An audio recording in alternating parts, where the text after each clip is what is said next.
All right, welcome back. So hopefully you had success. And completed this exercise feeling good. Maybe it took you a little bit of time. Maybe you got stuck a little bit. If you got the whole thing, fantastic work. If you got stuck and you got some of it, but you're not sure, that's a good effort. And I would be actually impressed that you did that because that's really what it's about. Now, if you have no idea where to start, don't worry. You're probably on the newer side or you're just maybe a little rusty. Okay. But let's go through the solution together. So we want to do this in the main function. First and foremost, I'm going to just label this as the exercise solution. So we want to start off with these two signed 32-bit constants, x and y. How do we do that? Well, we say const x I32 equals x, and we want, not x, equals, x is going to be 3, I see, and y is going to be 4. So we're going to do another one here. We don't want these indenting, so we're going to say constant y, also 32, is going to be 4. And that's the first part. Done. All right.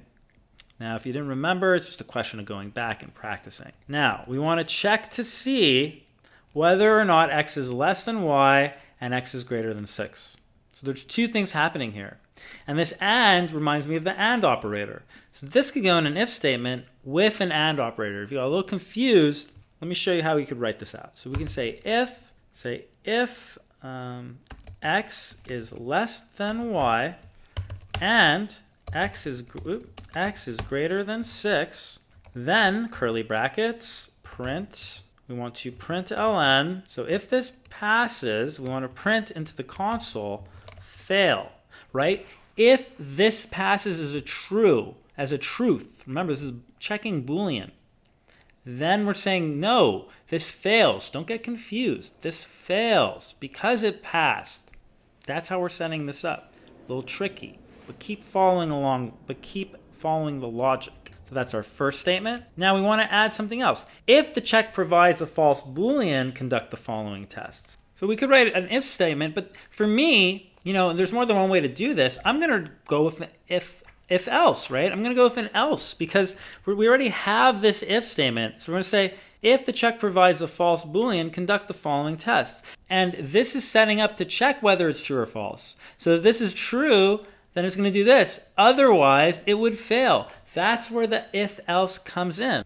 So I can say else if x is less than y, or, what's the or operand? Well, remember, it's those two dashes next to each other. Or x is greater than 6. So here we have another Boolean evaluation. And we want to say that if this passes, so if it's true, we can print success. Okay, so that's how you would do that. But are we done? Are we done? Well, no, we're not done because there's one more. It says, if the second test fails, print the following string into the console. Please try again. So this is the second test. This would be the first one. So here, what we can say is just else, because we don't need an else if. Else, we can print, please try again. Please try again. Okay? Let's make sure that we're closing everything properly. You have to always check with your brackets and your parentheses. Sometimes you can get confused. Let's run the test. That's always the best way to see if we made any mistakes. So let's run this and see what happens. And I can tell right now that I have an error running this. Expected on line 79. So we see expected constant x, i.e. 32. And there, of course, I forgot my colons. Don't forget I'm just talking to you about the semicolons. Don't forget the semicolons. Also, don't forget the colons. Remember, constant x, if it's a standard format and we're bringing in a signed integer, we need to specify with a colon. So we have to put 2 colons here. All right. Let me run that again and cross our fingers. So let's look down. So what do we see? We see success at the very bottom.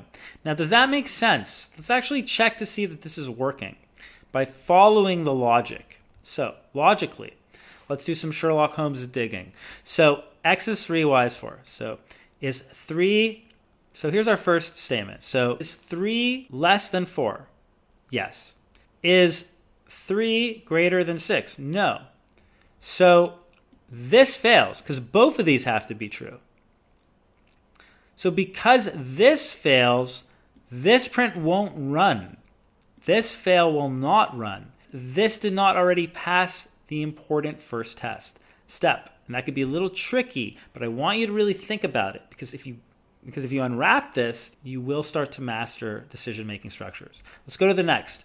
Else if x is less than y, so if 3 is less than 4, which is true, or x is greater than 6, which is false because 3 is not greater than 6, print success. But this is or, so both of these don't have to be true. Since 3 is less than 4, we get success, and we print success. And that's very, very good. So that means that it works. Now we can further demonstrate this if you still don't believe me, and I could show you. If we were to switch this part of the statement here where x is less than 4 to, instead of y, which is 4, to 2, because this would not be true, technically we should see please try again, right? Let's try this and see what happens. And if we check the console, please try again. All right, there you go. Ladies and gentlemen, the magic show is coming to a close. All right, I'm gonna put that back to y. But okay, there you go. So there's a solution. All right, now if you came up with an alternate solution based on the wording, I'd love to see what you did. But the point isn't okay. Like, let's interpret, point isn't okay, so many ways to do something. The real point here is understanding the syntactic context and understanding the underlying mechanisms of how decision-making structures work in Rust. And if you understand this right here, then you're understanding the operators, you're understanding the operands, you're understanding nested if-else statements and if statements and all this very good stuff, including Booleans and equivalency. So there's a lot to unpack there. So great job making it this far. If it's confusing, take your time. You will figure it out. That's my life coach advice, coach. That's my life coach advice for life. I'm signing out. I think it's been a bit of a long day for me. But of course, if it hasn't for you, then I'll see you refreshed and ready to go whenever you're ready for more Rust in the next lesson. Okay, see you there. Bye-bye.